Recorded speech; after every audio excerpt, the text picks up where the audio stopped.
Hello everyone, welcome back to your own channel English with Mamta Kesari. So friends, जैसा कि इसके पहले मैंने एक वीडियो बनाया था जिसमें मैंने बताया था कि चुनाव के बाद आपका एग्ज़ाम डेट कभी भी आ सकता है। ओके, तो इसलिए आपके पास समय जो है बहुत कम है। तो कई लोगों का कमेंट आया था कि मैम टीजीटी इंग्लिश की यदि हम तैयारी कर रहे हैं तो अंतिम समय में हमारी रणनीति क्या होनी चाहिए, किस टॉपिक को कितना पढ़ना है, कितना समय देना है, इस पे एक वीडियो बनाने के लिए। तो मुझे भी लगा इस पे एक वीडियो बनाना चाहिए। तो आज का टॉपिक इसी पे आधारित है कि यदि आप टीजीटी इंग्लिश के लिए प्रिपेयर कर रहे हैं तो किस टॉपिक को, जो भी समय बचा हुआ है उसमें हम क्या सही रणनीति किस तरीके से अपनाएं कि हम सिलेक्शन को ले लें। ओके, और कौन कौन से इंपॉर्टेंट टॉपिक है, किस पे ज़्यादा ध्यान देना चाहिए, किस पे ज़्यादा समय देना चाहिए, ठीक है, किस टॉपिक को कितना समय देना है, आज इसी बारे में हम चर्चा करेंगे। ओके फ्रेंड्स, तो जैसा कि यदि आप टीजीटी इंग्लिश के लिए प्रिपेयर कर रहे हैं तो सबसे पहला काम आपको क्या करना है, सबसे ज़्यादा वेटेज किसका है, आपको इस बात की जानकारी होनी चाहिए। तो ग्रामर जो है वो सबका कुछ ना कुछ थोड़ा बहुत पहले से भी तैयार होता है। तो सबसे पहला काम आपको करना है लिटरेचर पे ध्यान देना।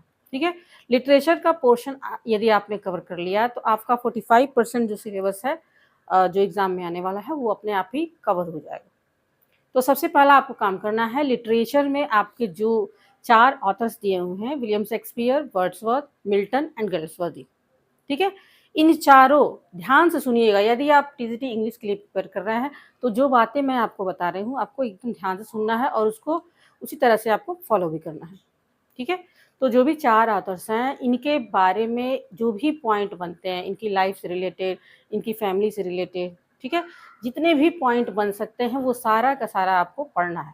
ठीक है, जैसे इनका जन्म, इनका मृत्यु, अगर इनका मृत्यु हुआ है तो किस कारण से हुआ है वो पता होना चाहिए। ठीक है, और इन्होंने जो जो वर्क्स लिखे हैं, जो जो रचनाएं लिखी हैं, वो कब पब्लिश हुआ, उनका क्या क्या नाम है। ठीक है, इनके फैमिली मेम्बर जो भी रहे हैं, ठीक है, उनके जीवन से घट मतलब संबंधित जो भी घटनाएं हैं वो सभी आपको पता होनी चाहिए। ठीक है, यदि उनको कोई प्राइज़ मिला है, किस ईयर में मिला है, ये पता होना चाहिए। और इसके लिए मैंने डॉक्टर रंजीत सिंह की जो बुक है उसको मैंने फ़ॉलो किया था। उसमें जो भी चीज़ें, जो भी पॉइंट आपको दिया गया है उसे पढ़ें। और एक चीज़ हमेशा ध्यान रखें, कभी भी एक सोर्स पे डिपेंड ना हो कि हम चारों ऑथर्स के बारे में एक बुक ले लिए, उसी से पढ़ रहे हैं और पूरा-पूरा उसी पर डिपेंड हो गए। ये गलती आपको नहीं करना है। ठीक है? मैंने क्या किया था, डॉक्टर रंजीत सिंह का भी बुक पढ़ा था, साथ ही साथ जो यूथ पब्लिकेशन का बुक आता है उसे भी पढ़ा था, उपकार पब्लिकेशन का उसे भी पढ़ा था। उसके बाद मैंने प्रैक्टिस सेट को सॉल्व किया था। और उसके अलावा भी आप यूट्यूब से या गूगल से सर्च करके भी जो चीज़ आपको नहीं मिल रहा है उसे पढ़ सकते हैं। तो कई किताबों से पढ़ने का फ़ायदा ये होता है कि कुछ चीज़ें होती हैं जो एक किताब में दी होती है, कुछ दूसरे किताब में दी होती है। तो अगर हम सबका कॉम्बिनेशन मिला करके पढ़ेंगे तो ज़्यादा से ज़्यादा हम इफ़ेक्टिव वे में उसे एग्ज़ाम में प्रदर्शित कर पाएँगे। ठीक है? तो इनके लाइफ़ से, इन चारों लोगों की लाइफ़ से संबंधित जो भी घटनाएँ हैं, एक-एक चीज़, एक-एक पॉइंट आपको पता होना चाहिए। और इनके बारे में अगर कोई क्रिटिकल कमेंट दिया है, ठीक है? इन से रिलेटेड अगर कोई बुक लिखा गया है, तो आपको वो पता होना चाहिए। ठीक है? और लिटरेचर में क्या पढ़ना है आपको, जैसे अगर वर्ड्सवर्थ को ले लें तो वर्ड्सवर्थ ने जो भी पोएम्स लिखे हैं, जो भी इम्पोर्टेंट पोएम है, ठीक है? कम से कम जो इम्पोर्टेंट पोएम है उसको लाइन बाय लाइन आपको एक्सप्लेनेशन पता होनी चाहिए। जितने भी उनके फेमस वर्क्स हैं उनका लाइन बाय लाइन उनके पोएम का एक्सप्लेनेशन पढ़ लें, क्योंकि कोई भी लाइन आपको निकाल के दे दिया जाएगा और पूछा जाएगा ये किस पोएम का है, इनकी किस रचना का है। ठीक है? और किस थीम पर आधारित है, जैसे विलियम शेक्सपियर के जितने भी प्लेज़ हैं, वो किस थीम पर आधारित हैं, उनकी सेटिंग कहाँ हुई है, उनके हीरो कौन रहे हैं, उनके विलेन कौन रहे हैं, कॉमिक कैरेक्टर क्या हैं। ठीक है? जैसे विलियम शेक्सपियर का जो भी प्लेज़ है, उनको कई कैटेगरी में बाँटा गया है, कॉमेडी, ट्रेजेडी, ठीक है? रोमन प्लेज़ कौन-कौन से रहे हैं। इस तरह के कई तरह के प्रश्न आपके एग्ज़ाम में बन सकते हैं। ठीक है? तो हर एंगल से आपको ये लिटरेचर जो है वो तैयार करना है। और बार-बार मैं एक बार फिर से कह रही हूँ, एक सोर्स पे आपको डिपेंड नहीं होना। सबसे पहले आप लिटरेचर को अपना लिटरेचर पे पकड़ बनाइए। यदि एग्ज़ाम में अच्छा प्रदर्शन करना है तो लिटरेचर पर सबसे पहले अपनी पकड़ बनाइए।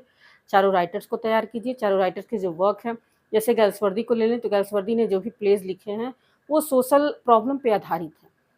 तो जितने भी उनके फ़ेमस प्लेज़ रहे हैं, उनका आपको उनके एक-एक कैरेक्टर का नाम पता होना चाहिए, ठीक है? उनका जो सेटिंग है वो पता होना चाहिए। उनके बारे में एक समरी पता होनी चाहिए, किस थीम पे आधारित है वो पता होना चाहिए। तो ये सारी चीज़ें आपको ऑथेंटिक बुक जो भी स्टैंडर्ड बुक आपने लिया है और मैंने जिन बुक को फ़ॉलो किया था डॉक्टर रंजीत सिंह की बुक को और यूथ पब्लिकेशन की बुक को और उपकार पब्लिकेशन, ठीक है? और इसके बाद घटना चक्र का प्रैक्टिस सेट आता है, उससे आप अपने योग्यता की जाँच कर सकते हैं, कितना मैंने पढ़ा है, सॉल्व हो पा रहा है या नहीं हो पा रहा, ठीक है? और यूथ पब्लिकेशन में आप देखे होंगे कि अगर क्वेश्चन दिया हुआ है, क्वेश्चन के नीचे डिस्क्रिप्शन दिया होता है, तो डिस्क्रिप्शन को ज़रूर से आपको पढ़ना है। उससे ज़्यादा पॉइंट आपके तैयार होते जाएँगे। इतना करने के बाद यदि आपने इतना अच्छे से कर लिया, बिल्कुल ईमानदारी से कर लिया, तो आप मान सकते हैं कि 45% जो आपका सिलेबस है, कवर हो गया। इसके बाद आपको क्या करना है, सबसे ज़्यादा ध्यान इसके बाद आपको देना है वोकैब पे। बहुत सारे लोग वोकैब पे ध्यान नहीं देते। जब मैं भी शुरुआत में तैयारी कर रही थी तो मुझे पता ही नहीं था कि इसमें वोकैब भी पढ़ना है। मुझे बस यही पता था कि ग्रामर पढ़ना है और लिटरेचर पढ़ना है। लेकिन सिलेक्शन दिलाने में सबसे अहम रोल होता है वोकैब का। वोकैब में आपका स्पेलिंग एरर आ जाएगा, वन वर्ड आ जाएगा, सिनोनिम्स हुआ, एंटोनिम्स हुआ, किसी वर्ड का मीनिंग पूछ दिया जाएगा। तो ये सारी चीज़ें जो है वोकैब के अंतर्गत आ जाएँगी। और वोकैब से कई बार आपने देखा होगा कि वोकैब से ढेर सारे क्वेश्चन आते हैं। कई बार 15 क्वेश्चन, 20 क्वेश्चन, 25 क्वेश्चन तक आ जाते हैं। तो ये एक बहुत बड़ा रोल निभाता है आपके सिलेक्शन को दिलाने में। तो वोकैब में अगर आप चाहते हैं अच्छा से अच्छा प्रदर्शन करना, तो जो किताब मैंने बताया है वर्ड पावर मेड ईज़ी, ये बुक आपके पास होनी चाहिए, okay? Word Power made easy जो बुक है, वो आपके पास ज़रूर होनी चाहिए और उसमें जितने भी लगभग मेरे ख्याल से 46 सेशन उसमें कराए गए हैं, कई सारे वर्ड बताए गए हैं, उसपे ढेर सारा प्रैक्टिस सेट भी उसमें कराया गया है। तो जितने भी वर्ड्स उसमें कराए गए, एक-एक वर्ड जो है वो आपको पता होना चाहिए, एक-एक वर्ड आप तैयार कर लीजिए उस बुक का और इतना भी टफ नहीं है यदि आप कोशिश करेंगे, रोज़ 1 घंटा भी अगर आप निकालते हैं, वर्ड पावर मेड ईज़ी जो बुक है उसको देते हैं आप, तो आपका वो बुक कवर हो जाएगा। और एकदम यकीन मानिए गारंटी के साथ मैं कह सकती हूँ कि उस बुक से आपका वोकैब एग्ज़ाम में ज़रूर मिलता है, चाहे वो वन वर्ड हो, चाहे सिनोनिम्स हो, चाहे स्पेलिंग एरर हो, ठीक है? उस बुक से ज़रूर मिलता है, उस बुक को आप ज़रूर पढ़ के जाएँ। और यदि टाइम बचे तो आप एसपी बख्शी की जो बुक आती है उसे भी पढ़ सकते हैं, ठीक है? और उसको लेकिन आप ज़रूर पढ़ के जाएँ। और साथ ही साथ जो और भी जो बुक है, जैसे डॉक्टर रणजीत सिंह की बुक में जो भी वर्ड्स आपको कराए गए उनको भी आप साथ में कवर करके जाएँ, ठीक है? तो ये रहा आपका वोकैब। और एक चीज़ मैं लिटरेचर में बताना भूल गई, लिटरेचर में ऑथर्स को पढ़ने के बाद, उनके वर्क्स को पढ़ने के बाद आपको एक चीज़ और तैयार करना है, फॉर्म्स ऑफ लिटरेचर, ठीक है? Literary terms and forms of literature. जैसे अगर पोएट्री को ले लें, ठीक है? पोएट्री में ढेर सारे फॉर्म्स होते हैं, जैसे बैलेट हो गया, सैटायर हो गया, एपिक हो गया, मॉक एपिक हो गया, ठीक है ना? सोनेट हो गया। तो ये सभी जितने भी टर्म्स हैं, जितने भी फॉर्म्स ऑफ लिटरेचर हैं, वो सबके बारे में आपको डिटेल पता होनी चाहिए। पिछले साल के पेपर्स जो हैं आप उठा के देख सकते हैं, ढेर सारे क्वेश्चन बहुत काफ़ी अधिक मात्रा में क्वेश्चन पूछे गए हैं इन सबसे, ठीक है ना? फॉर्म्स ऑफ पोएट्री हो गया, फॉर्म्स ऑफ प्रोज़ हो गया, साथ ही साथ जितने बहुत सारे लिटरेरी टर्म्स होते हैं, तो वो एक बुक बता रही हूँ मैं उपकार पब्लिकेशन का। उपकार पब्लिकेशन का जो बुक है, उसमें फॉर्म्स ऑफ लिटरेचर जो है बहुत ही डिटेल में दिया हुआ है और एक-एक जैसे नॉवेल है, तो नॉवेल में भी कई कैटेगरी हो गया, ठीक है? तो सारे फॉर्म्स ऑफ लिटरेचर को उसमें एक-एक करके डिटेल में दिया हुआ है और उसपे क्वेश्चन ढेर सारा ऑब्जेक्टिव क्वेश्चन भी बना के दिया हुआ है। तो उपकार पब्लिकेशन के बुक से आप तैयार कर सकते हैं। साथ ही साथ यूट्यूब पे भी आपको ढेर सारे चैनल्स मिल जाएँगे जिसमें आपको फॉर्म्स ऑफ लिटरेचर जिसके द्वारा आपका प्रिपेयर हो जाएगा, ठीक है? मेरे भी चैनल पे अगर वोकैब तैयार करना चाहते हैं, तो ढेर सारे वीडियोज़ मेरे भी चैनल पे पड़े हुए हैं, आप चाहें तो उसे देख सकते हैं, ठीक है? तो ये रहा लिटरेचर एंड वोकैब और एक चीज़ ध्यान रखिएगा, वोकैब ही अ, आपको सिलेक्शन दिलाता है, ठीक है? वोकैब अगर आपका बहुत बढ़िया तैयार है, तो लगभग 90% आप चांस रहता है कि आपका सिलेक्शन हो जाएगा, ठीक है? क्योंकि लिटरेचर और ग्रामर तो सब लोग पढ़ के जाते हैं। तो ये 2 पार्ट हो गया और उसके बाद आपको क्या करना है, सबसे लास्ट में जो है ग्रामर आपको पढ़ना है। ग्रामर के लिए मैंने के.पी. ठाकुर का बुक लिया था। के.पी. ठाकुर का जो बुक है उसमें अब कॉन्सेप्ट बहुत ही क्लियरली दिया हुआ है। यदि आप हिंदी मीडियम से हैं तो पूरा हिंदी में बुक आता है, ठीक है ना? तो एक-एक जो भी उसमें टॉपिक है ग्रामर का, एक-एक टॉपिक का बहुत अच्छे से डिटेल में कॉन्सेप्ट दिया हुआ है, एग्ज़ाम्पल दिया हुआ है, उससे रिलेटेड प्रैक्टिस सेट भी कराया गया है। तो सारा कॉन्सेप्ट क्लियर करें और ग्रामर में सबसे ज़रूरी चीज़ होता है प्रैक्टिस करना। यदि हमारा कॉन्सेप्ट क्लियर है, लेकिन हम प्रैक्टिस सेट सॉल्व करके नहीं जाते हैं, तो अधिकतर संभावना होता है एग्ज़ाम में क्वेश्चन को गलत होने का। तो ये गलती आपको नहीं करना है। ग्रामर ज़्यादा से ज़्यादा प्रैक्टिस माँगता है। प्रैक्टिस करने से प्रीवियस ईयर अगर क्वेश्चन हम बार-बार प्रैक्टिस करते हैं, तो उससे हमें एक अंदाज़ा हो जाता है कि किस लेवल का क्वेश्चन एग्ज़ाम में पूछा जाता है, किस तरीके से क्वेश्चन बनाया जा सकता है। ख़ास करके कॉमन एरर का क्वेश्चन जो होता है, काफ़ी कन्फ्यूज़िंग होते हैं, काफ़ी और अपवाद वाले क्वेश्चन ही ग्रामर में अधिकतर आपको दे दिए जाते हैं। ठीक है? चारों ऑप्शन में माइनर मिस्टेक होगा, आपको लगेगा कि कभी 2 ऑप्शन सही लगेगा, कभी 3 सही लगेगा, ठीक है ना?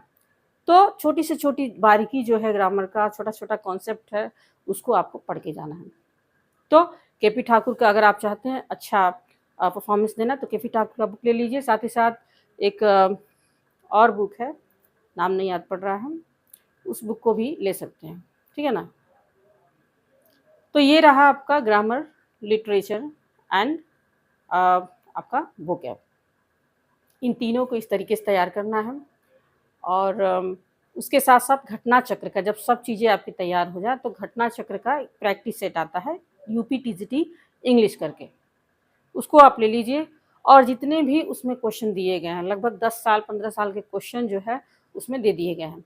उन सभी क्वेश्चन को आपको सॉल्व करना है, जो टफ़ लगे आपको उस क्वेश्चन को टिक कर लीजिए, जो आपको आ रहा है उसको छोड़ दीजिए, ठीक है? और दोबारा से इससे ये होगा कि जब भी दोबारा से आप रिवाइज़ करेंगे तो उन्हीं क्वेश्चन को सिर्फ रिवाइज़ करेंगे जिस पे आपने टिक लगा के रखा है, ठीक है?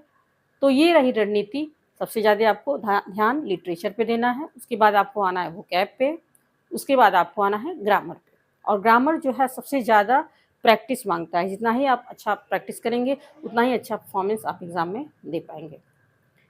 तो उम्मीद है इस वीडियो से आपको काफ़ी हेल्प मिला होगा। हाँ, ग्रामर की एक बुक जो मैंने बताया था अभी याद नहीं पड़ रहा है, rain and Martin. Rain and Martin का जो बुक है, वो भी काफ़ी अच्छा बुक है, हालाँकि प्रैक्टिस सेट बहुत ज़्यादा उसमें दे दिया गया है। तो अगर आपके पास टाइम हो तो उसको भी पढ़ सकते हैं, लेकिन के.पी. ठाकुर का जो बुक है, वो सबसे बेस्ट है, ठीक है ना? वोकैब के लिए मैंने बताया S P. Bakshi and Word Power Made Easy Norman and Lewisky, ठीक है? इन बुक को आप फॉलो करके और अपने प्रिपरेशन को बेहतर कर सकते हैं, ठीक है? वोकैब के लिए मैंने प्लेलिस्ट बना दिया है, अगर जितना भी उसमें दिया हुआ है उससे आप पढ़ सकते हैं। तो ये रहा स्ट्रैटेजी और इसके अलावा भी कुछ क्वेश्चन अगर आपके छूट गए हो, कुछ डाउट हो तो आप कमेंट सेक्शन में बता सकते हैं। तो फिर मिलते हैं नेक्स्ट वीडियो में, तब तक के लिए थैंक्स फॉर वॉचिंग।